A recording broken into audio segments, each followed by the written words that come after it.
The Wuthering Waves drip has officially revealed both Aemeath and Luuk Herssen, and today we're diving deep into everything we know about them. First up, let's talk release. Right now, Aemeath and Luuk Herssen are expected to arrive in Phase 1 of version 3.1 of Wuthering Waves, which is currently projected to drop around the 5th of February 2026. Of course, dates can always shift, but that's the timeline everyone's going with at the moment. Now, moving to the details, Aemeath is rumored to be a 5-star fusion character, most likely wielding a sword. None of this is confirmed yet, but these details have been fairly consistent across reliable sources. As for her combat role, Aemeath seems to function as a main damage dealer focused on resonance liberation damage. Her abilities tie heavily into fusion burst along with tune rupture response and tune strain response mechanics, suggesting that her playstyle leans more toward burst-oriented gameplay rather than sustained output. I know what you're probably thinking. Alright, but what does her kit actually do? Well, sadly, we don't have full details yet. There's no public skill breakdown or clean numbers to go off, but we can theorize. Based on how her mechanics are designed, her kit likely mixes two systems that shouldn't normally work together. One that applies a debuff, and another that builds up energy over time. Usually, characters focus on one or the other, but not Aemeath.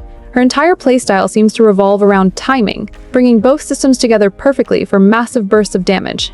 Fusion Burst, for example, is a well-known status effect that stacks whenever you hit enemies with fusion-based attacks. Once it hits the limit, it detonates in an explosion of damage. That's how it works in the game right now. But Aemeath might take that concept a step further. Instead of the explosion being automatic, it could act as a stored resource, something you maintain and refresh deliberately for maximum damage. This idea could explain why early descriptions mention some delay or buildup in her output. If that's true, she'd be a precision-based DPS who rewards timing and rhythm rather than brute force spamming. Now, let's move on to Luuk Herssen. He's rumored to be a 5-star Spectre character who fights using gauntlets. His combat role is also expected to be that of a main damage dealer, focused on basic attack damage with tune rupture response and tune strain response mechanics. That alone gives us a solid picture of his identity. He seems to be built around the new tune system, something that will likely become the centerpiece of his gameplay. Before we go deeper, let's make something clear. All of this is still theory crafting. None of it is official, so take everything you hear as conceptual. Now, to understand what Luuk's kit could look like, we need to glance at the version 3.0 echo set called The Rite of Gilded Revelation. This set looks tailor-made for him, and it gives us some huge clues. The 5-piece bonus states that dealing basic attack damage increases Spectre damage, stacking up to 3 times. With 3 stacks, casting Resonance Liberation grants a 40% basic attack damage bonus. That's fascinating because it hints at a strict 2-phase rotation. Essentially, you attack normally to build your stacks, then use Resonance Liberation to transform and unleash amplified damage with that huge bonus active. According to rumors, Luuk functions in 2 distinct phases, similar to characters like Zani or Kartethia. In his first phase, you attack in his standard form, stacking buffs.